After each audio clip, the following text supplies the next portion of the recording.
You know, after seeing Fire and Ash, I decided to watch my old review on Way of the Water, and I gotta say, I can only imagine the 9 hour cut that Cameron must have brought the studio where they were like, look, bro, we need to cut this film down so much. But I mean, hey, 3 hour movies nowadays, like, as long as it's entertaining, time still, I guess, kind of flies by. But it kind of was a long film, but it is very similar to The Way of the Water. And I have to say that everything that I called in that video, I guess, kind of happened in this movie. But oh, so you remember Way of the Water, right? It was when you find out Jake Sully is now living actively on Pandora with Natiri, and he ends up having kids and ends up having to, put themselves in exile to protect them from the sky people, from the military, the Marines that are hunting them, only to then have the Marines come back full force, and then him having to use the new place that he exiled himself to, rise up with him and fight for the survival of their species against the humans, the sky people. So now in Fire and Ash, it also follows Jake Sully, who's now, living actively on Pandora with Natiri, and they had kids, and they ended up losing one of them in the last film, which I completely did forget. I completely forgot that the brother died. And so now their kids are just grappling with that. They're grappling with the loss, and they feel like they're going to have to leave the water people and exile themselves to deal with this trauma somehow, but they also know that the sky people are not going to stop. They're not going to just let them go. The Marines they already know about these resources on Pandora, so they're going to come back. They're going to come back full force, even though they think they killed Quaritch, and Quaritch ended up coming back as an avatar, and then they thought they killed that avatar, but they don't. So now he's definitely probably going to come back in this one, right? I mean, he's only in the trailers.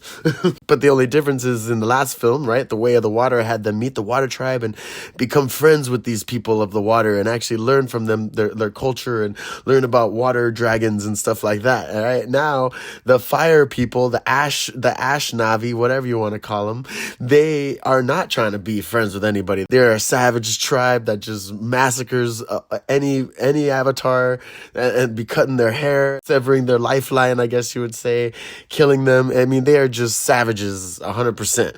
And they have no remorse at all. They just kill and pray to the fire because the fire is the only pure thing that they see. Your goddess has no dominion here.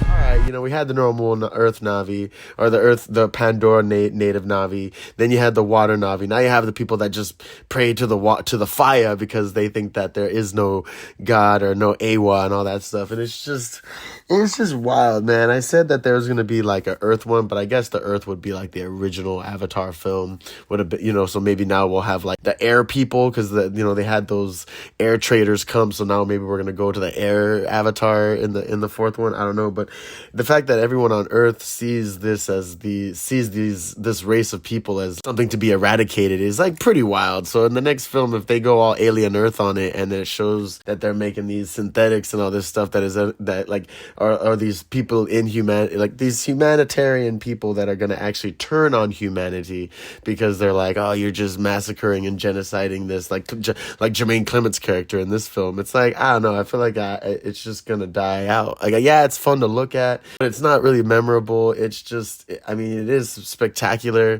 Everyone's saying that the Varang, the Empress of the fire ash people is so hot. I mean, she was. Quaritch ends up becoming, little besties with her and ends up supplying her with thunder weapons because she ends up getting turned on by machine gun power, realizing that she could use that to fire. And it was just, I don't know, it was it was pretty funny, but I totally called that it was going to be Quaritch end up becoming friends with fire people and end up trying to kill them. Coming after Jake now with another tribe of people, but it's just like, oh wow, look at that, there's savages on this planet. It's not all good, it's not all happy go lucky. Like, some people will disagree and factions may disagree, but there's savages that actually just kill for sports and just pillage. But yeah, it was wild. And then the whole thing about Spider being able to breathe now, on Pandora was pretty interesting, but also not fair because Sigourney Weaver, of course, this is like the year for Sigourney. She's in like everything, right? And she's gonna, she's even gonna be in the Mandalorian movie. She's literally been in like every other movie that's been out and coming out. And she ends up becoming one with Awa, realizing that she could, sense the trees, sense the life in the trees and Awa's presence.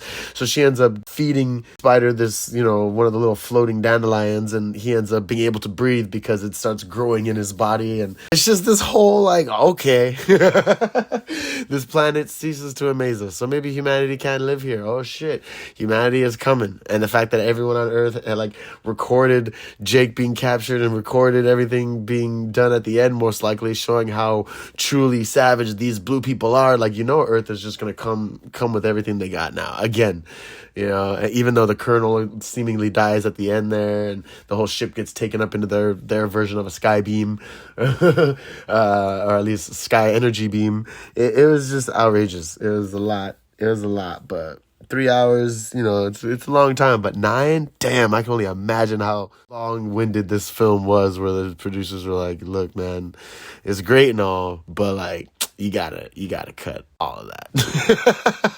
Oh man, it's just so funny. Like the whole part of the kids not wanting Spider to leave because he can't just live there by breathing through a mask every day.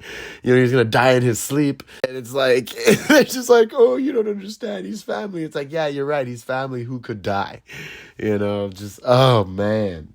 It was interesting. It was definitely interesting. But yeah, Avatar, Fire and Ash. I'm excited to see what the next one's going to be titled. Avatar, Wind Truce, or something. I don't know.